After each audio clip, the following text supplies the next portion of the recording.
Alors, le bilan comptable fait partie des 3 documents que nous devons publier à chaque fin d'exercice avec le compte de résultat et l'annexe. Le bilan se découpe en 2 parties, l'actif et le passif. Ces 2 parties doivent toujours respecter une égalité. L'actif est égal au passif. Dans cette vidéo, on va se concentrer d'abord sur justement l'actif du bilan. Alors, c'est quoi, selon le plan comptable général, un actif? C'est un élément identifiable du patrimoine de l'entité qui a une valeur économique positive pour l'entreprise. Donc, c'est-à-dire qu'il va générer une ressource et produire éventuellement un avantage économique futur. Donc, on va avoir 3 différentes catégories d'emploi des ressources. On a l'actif immobilisé, l'actif circulant et les disponibilités. Alors, on va revoir un petit peu l'actif immobilisé juste après.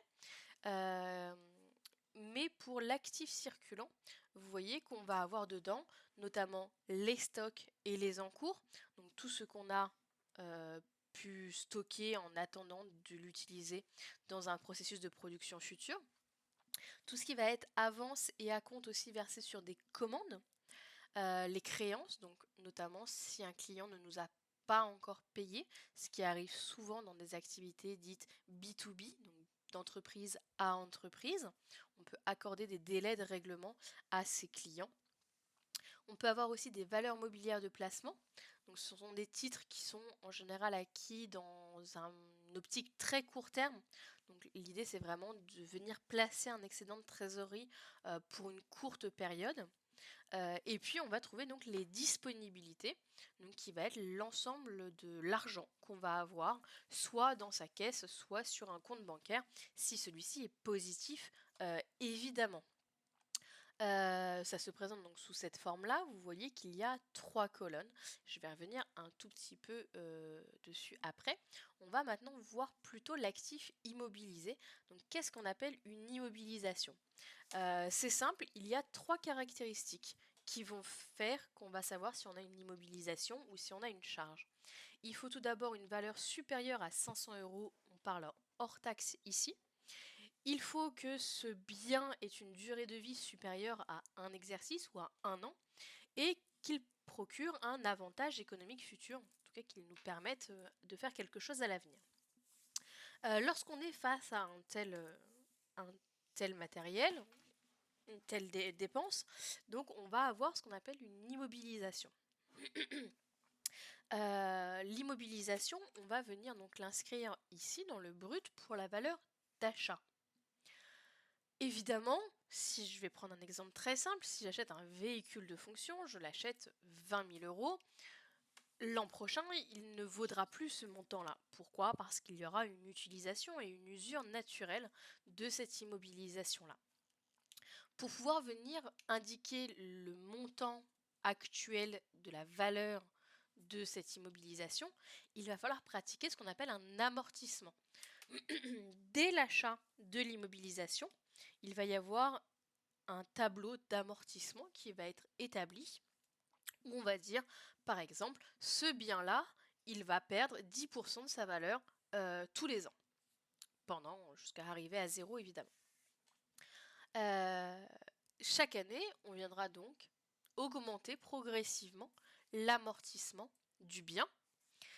Et ensuite, le brut moins l'amortissement va donner notre valeur nette, qui va être notre valeur dite réelle, entre guillemets, en tout cas la valeur actuelle du bien.